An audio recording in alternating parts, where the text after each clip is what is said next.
Penetapan produk unggul. Salah satu tantangan dalam mengembangkan produk dan jasa yang unggul adalah menetapkan salah satu dari sedemikian banyak produk yang dapat dikembangkan.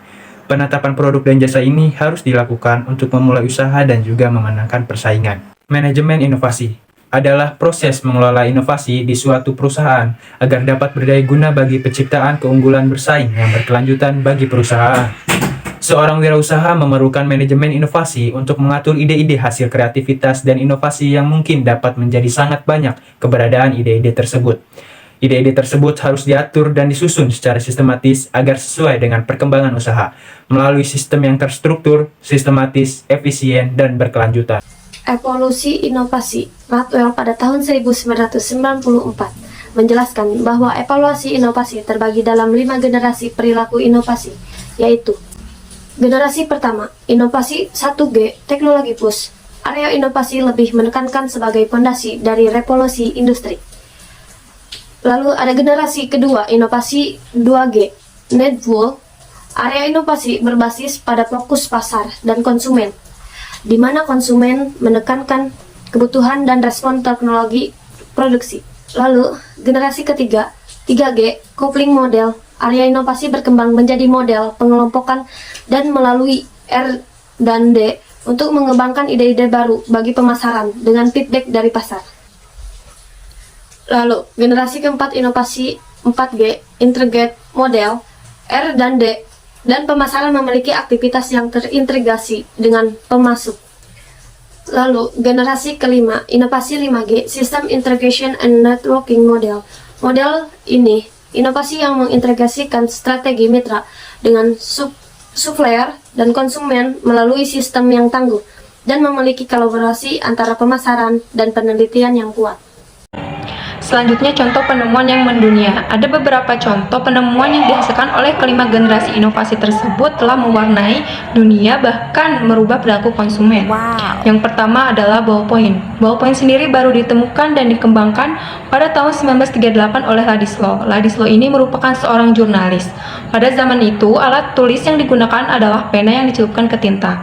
Dia muak dengan pena tersebut karena harus mengisi dan mengoreksi bercak-bercaknya, sehingga terkesan ribet. Karena sebelumnya, orang pada zaman itu menulis memakai pena yang dicelupkan ke tinta. Maka dari situlah Ladislaw mengembangkan pena menjadi ballpoint.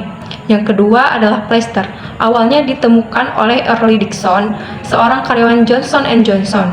Dia membuat plester karena dia sering terkena luka atau luka bakar pada saat di dapur, dan ia membuatnya dari kasa dan tape atau selotip. Seleksi barang dan jasa. Mengembangkan produk berarti memenuhi kebutuhan konsumen sebagai solusi masalah sekaligus menghasilkan kualitas. Oleh karena itu, diperlukan pemahaman untuk merasakan bagaimana mengembangkan produk dan pada saat yang sama perlu memperhatikan konsumen. Salah satu cara utama untuk menyeleksi produk dan jasa yang akan dihasilkan adalah dengan memperhatikan kualitas yang dihasilkan oleh produk. Pendekatan kepuasan konsumen akan kualitas produk dan jasa adalah salah satu kunci sukses menetapkan pasar dan menguasai pasar, karena kepuasan konsumen tentu saja menjadi hal penting bagi setiap perusahaan yang menghasilkan produk, sehingga metode QRB ini dapat menjadi jembatan untuk mencapai hal tersebut. QVD atau Qualitative Function Development adalah metode atau struktur yang digunakan dalam proses perencanaan dan pengembangan produk untuk menetapkan spesifikasi kebutuhan dan keinginan konsumen, serta mengevaluasi suatu produk dalam memenuhi kebutuhan dan keinginan konsumen. QVD digunakan di berbagai industri untuk memastikan bahwa produk atau layanan akhir memenuhi harapan pelanggan. Sejarah mengenai QFD. QFD ini dikembangkan pada tahun 1960 oleh Dr. Yoji Akau, yaitu merupakan insinyur dan ahli statistik di Jepang.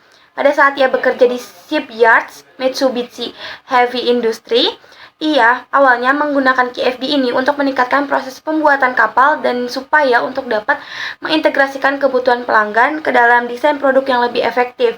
Metodologi ini kemudian menjadi terkenal dan melesat terkenal di Jepang pada tahun 1970 sampai 1980.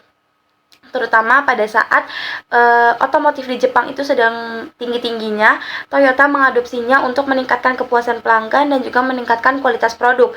Dan pada saat ketika Jepang memulai praktik manajemen kualitas secara global, makin dikenal secara internasional dan menjadi alat yang penting untuk total quality management atau TQM dan juga menjadi Six Sigma.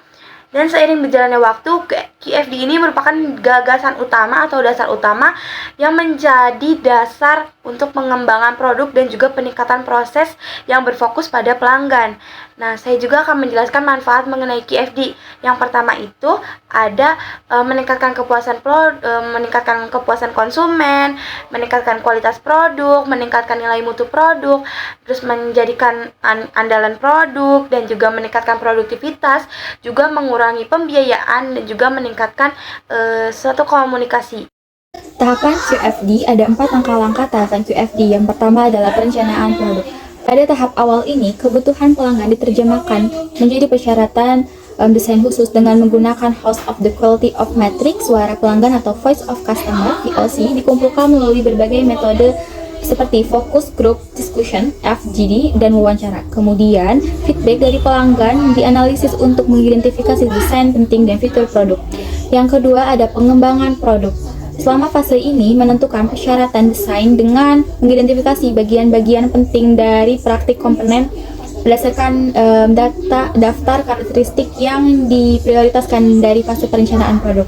Yang ketiga adalah perencanaan proses. Langkah ketiga merupakan penentuan proses manufaktur dan perakitan yang terbaik untuk memenuhi persyaratan desain yang diidentifikasi dalam fase pengembangan produk.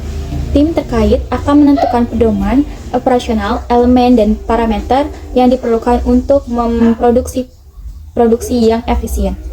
Yang terakhir ada rencana produksi. Fase terakhir ini berfokus pada penempatan metode, kontrol, proses produksi, dan proses inspeksi. Langkah-langkah ini memastikan bahwa karakteristik produk yang diinginkan terpenuhi secara konsisten dan produk dievaluasi serta ditingkatkan secara berkelanjutan untuk mempertahankan standar kualitas.